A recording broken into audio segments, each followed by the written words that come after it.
Diyan ka na. Ikaw dapat inaalagaan, hindi ako. Bisita ko kayo dito eh. Yun na nga eh. Kung tutuhin mo ako, parang akong prinsipe. Mantalang sa mansyon, hindi maganda yung pagtrato ko sa'yo.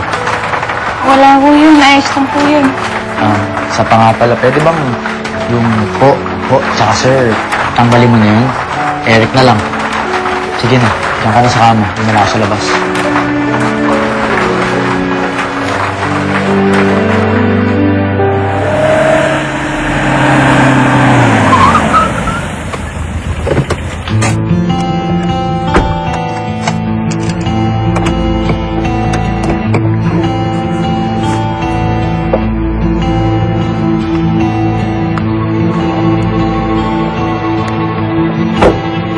Wala yata si Eric. Wala yung kotse niya eh.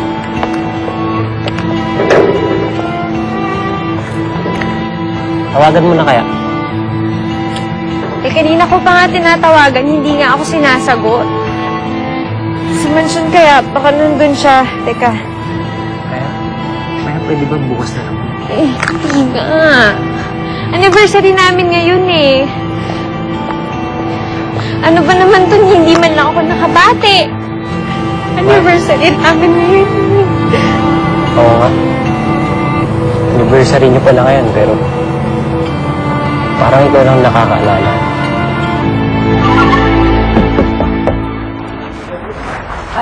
Pasok. Anak? Ay, Nay. Gising ka pa rin pala? Ako, hindi po ako makatulog eh.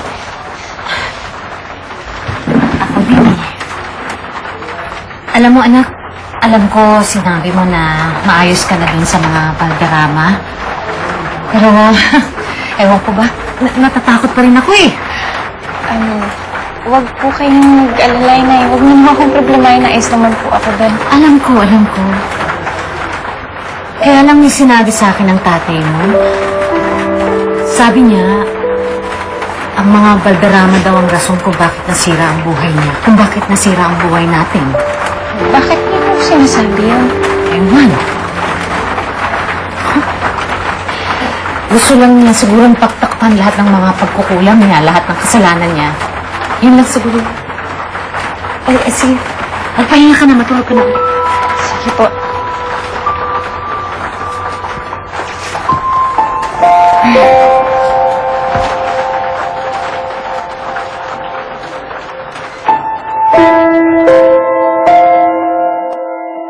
Mas ginusto pa niya sumama dun sa maid na yun kesa sa akin. Baka naman may nangyari dun sa maid. Baka sinugod sa ospital. Wala akong pakialam, RD. Wala. This is work. RD, parang wala naman akong kwenta eh. Nakikita mo, no? Yung singsing na to. Tagal ko pinano nito. Gusto ko iblisan. Ano yung pinano ko nito? Hindi ako sisipunin.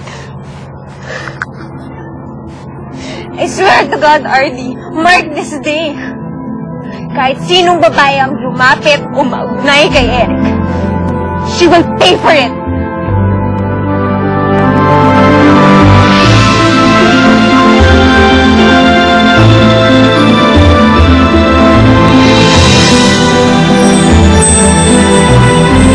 Sherry, bigyan mo ko ng isa pang pagkakataon. Kahit ano pang isipin mo, hindi ako susuko.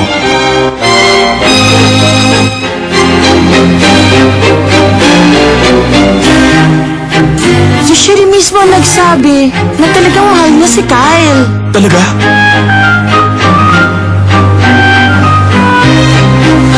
Sherry! Magpaliwanag ka sa akin ngayon!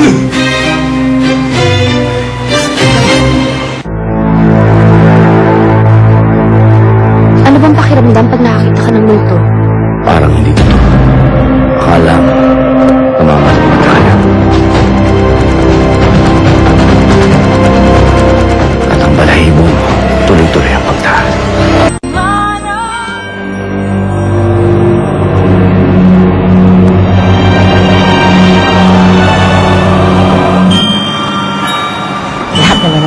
ako na lang gagawa dito. Elizabeth na yan, simula nang dumating dito yan, parang prinsesa kung ituring dito sa bahay na to. Ano ba meron yung babaeng yan? Halos pareho lang naman kami. Kakainis. Hello? Agency. Tungkol po saan ito?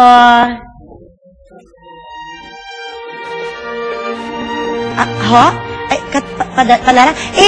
Si Elizabeth po, may Elizabeth na pong dumating dito. Sino yan? Po? Yung pong yung agency po na nagpapadala ng katulong. Anong kailangan nila? Francia! Halika na't malilate na tayo sa meeting. Sige, sunod na ako. Pakausap mo na lang kay Tindeng, ha? Si Eric, wala pa ho eh. Wala pa. Mauna na ako. Kano ba dyan? Hello? Mag-iingat sa daan, ha? Mag-ingat sa pagdadrive, Eric, ha? At dinlagay ko na pala yung chicharon dun sa kotse mo para sa mga magulang mo. Maraming salamat po.